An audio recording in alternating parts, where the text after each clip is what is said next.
how I see Disney is how the old Imagineers saw Disney parks, and the parks are basically a movie come to life. So you step in to a themed movie environment. The old Imagineers were, at their core, they were filmmakers, they were set decorators, that's what they were, right? They didn't hire the architects, they didn't hire all those people.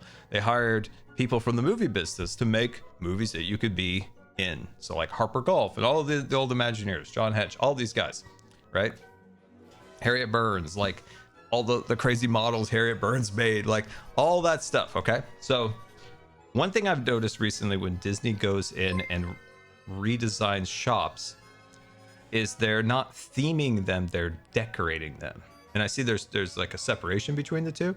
Theming is making the area feel alive.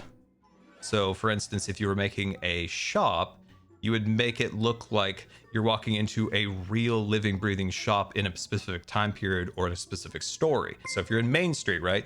Turn of the century. So you start, like, in your brain, you start thinking like, okay, how would a turn of the century shop look? How would a turn of the century shop be operated?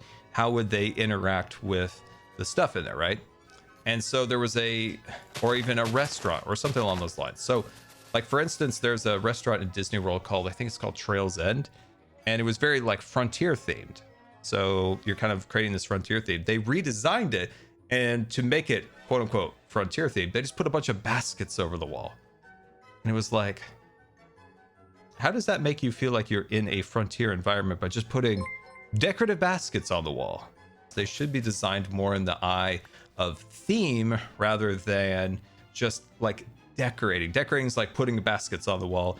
Theming is making you feel like you've entered like a living, breathing space.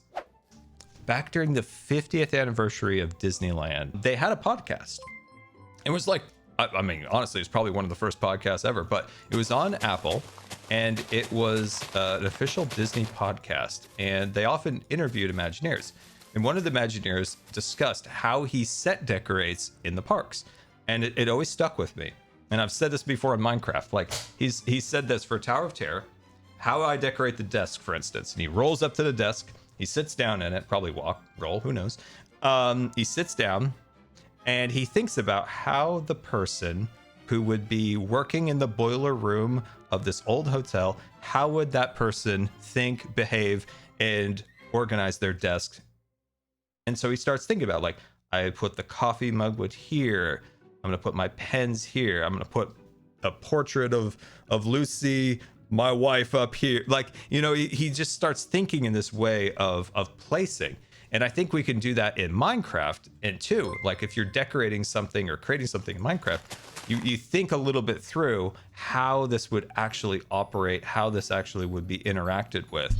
And that's different than putting baskets on the wall. That's a different vibe. So that's been a frustration I've had for quite a while, is the decorating versus theming. And now when you're creating something for a theme park, there are challenges, right? You have to think about throughput. You have to think about how guests are going to interact. You have to think about how guests with strollers are going to interact. You have to think about how guests with wheelchairs are going to interact. People of different sizes and all these different things come into play because it's very complicated to make something like this that fits everybody. But it doesn't mean you have to put baskets on the wall.